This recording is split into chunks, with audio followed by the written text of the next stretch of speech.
संपूर्ण जीवन उनका शास्त्र के लिए समर्पित रहा है। चित्रकूट की धरा ने ना जाने कितना गौरव उनसे प्राप्त किया है। उसी विद्या के बल पे ही हमने 550 वर्ष की गुलामी को समाप्त होते देखा और आज दिव्य भव्य राम मंदिर भी बनते हुए देखा। उसी प्रज्ञा को लेकर वो कहते हैं कि कृष्ण जन्मभूमि की भी जब बात आएगी तब मैं न्यायालय में खड़ा मिलूंगा।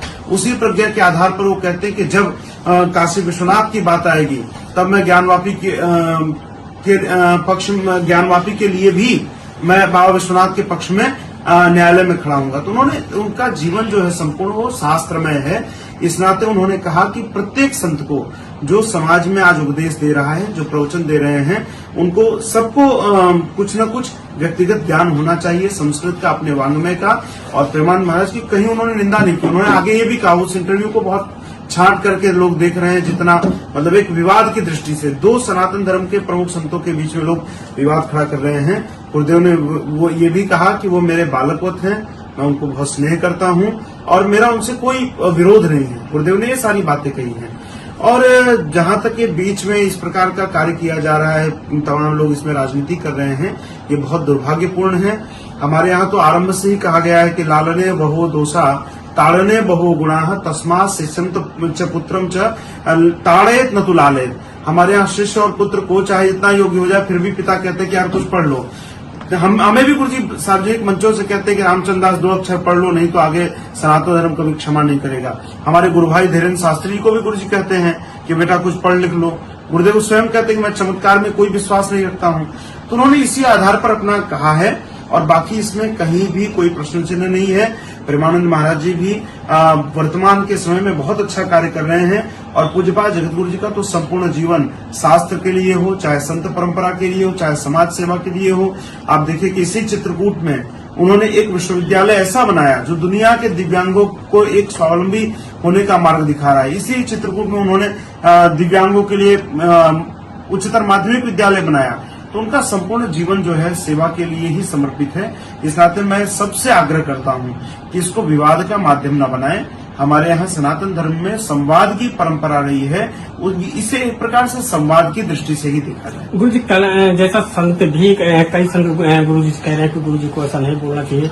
कल एक महामंडलेश्वर जी ने उन्होंने सीधा जगत गुरु रामभद्राचार्य महाराज जी को चैलेंज कर दिया। अब उन्होंने जो चैलेंज किया मैं उस पर आपको बताता हूँ। उन्होंने जो कहा है कि ये मैं क्या कहते हैं कि श्लोक बोल रहा हूं। पहली बात तो उनको इतनी बुद्धि नहीं है कि वेदों की ऋचाओं को मंत्र कहते हैं, न कि श्लोक कहते हैं। जिस व्यक्ति को श्लोक और मंत्र में ही अंतर नहीं पता हो वो जगत गुरु जी को क्या चुनौती देगा। बाकी आप सब जानते हैं जगत गुरु जी की प्रज्ञा के विषय में ये क्या कूप मंडूक जो है, ये इस विषय को दो महापुरुषों के बीच की जो बात है उसको इन कूप मंडूक मुझे लगता है कि ये उसी दृष्टि से देख रहे हैं। बाकी मुझे लगता है कि पहले उनको स्वाध्याय करना चाहिए और फिर आगे कोई चर्चा करें। महाराज जी, सनातन में जो गुरु जी का स्थान है वो किसी का नहीं है। उसके बाद भी महाराज जी ने जिस तरीके से ये प्रेमानंद जी को लेकर चर्चा की है, गुरु जी का एक सहज स्वभाव है। आप लोग तो चित्रकूट में बाल्यकाल से गुरुदेव का सानिध्य पा रहे हैं। गुरु जी सार्वजनिक मंचों से भी, चाहे प्रधानमंत्री हो, चाहे राष्ट्रपति हो, चाहे स्थानीय लोग हो, चाहे कोई बड़े बड़े शिक्षाविद हो, जो कहना होता है गुरुदेव हमेशा शिक्षात्मक ही कहते हैं। तो उन्होंने उसी दृष्टि से कहा है। और प्रेमानंद जी महाराज के पिछले कुछ दिनों से आप देखिए तमाम कथावाचक मनगढ़ंत बातें मंच से बोल रहे थे, चाहे कन्याओं के विषय में, चाहे बच्चियों के विषय में, चाहे माताओं के विषय में, या अपने मन से मनमुखी बातें कर रहे थे। वो पिछले कई दिनों से ये प्रश्न आपके मीडिया के माध्यम से भी तमाम चैनलों पर हमने डिबेट देखा था। तो गुरुदेव के मन में इस बात की पीड़ा थी और गुरुदेव तो बस सहजता में उन्होंने कहा कि वर्तमान के संतों को स्वाध्याय करना चाहिए, ग्रंथों का आश्रय लेना चाहिए। जैसे तमाम जो परंपराएं चली हैं, कोई ग्रंथ के बाहर जाकर के, अपनी पुस्तक के बाहर जाकर नहीं बोलता है। हमारे यहाँ भी आप देखिए कि आज 5-5 वर्ष के बच्चे प्रवचन कर रहे हैं जिनको कोई आत्मबोध नहीं है। जिसको स्वयं का आत्मबोध नहीं हो दूसरों का क्या कल्याण करेगा। इस नाते पहले स्वाध्याय करें और स्वाध्याय करने के बाद जब उनके अंदर स्वयं ज्ञान की अनुभूति हो तब जाकर के वो समाज को नई प्रेरणा दे। गुरुदेव ने इस दृष्टि से कहा, चूंकि वो जगत गुरु हैं और समाज को उपदेश देना, समाज को निर्देशित करना ये उनका कार्य है और उन्होंने वही किया है। जैसे जी आप उत्तराधिकारी हैं और बीच में अभी अनिरुद्धाचार्य महाराज जी का महिलाओं को लेकर के उन्होंने कथा के समय बयान दिया था जिस पर महिलाओं में काफी रोष है। तो इस पर आप क्या कहेंगे? मैंने उनका देखिए बयान बहुत ध्यान से सुना नहीं था।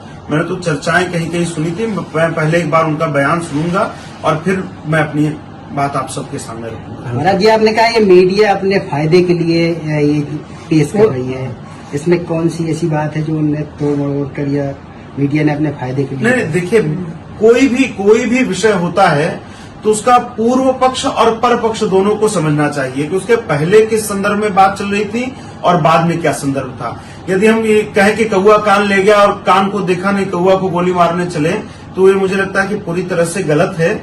और वर्तमान में सनातन संगठित हो रहा है, हिंदू संगठित हो रहा है।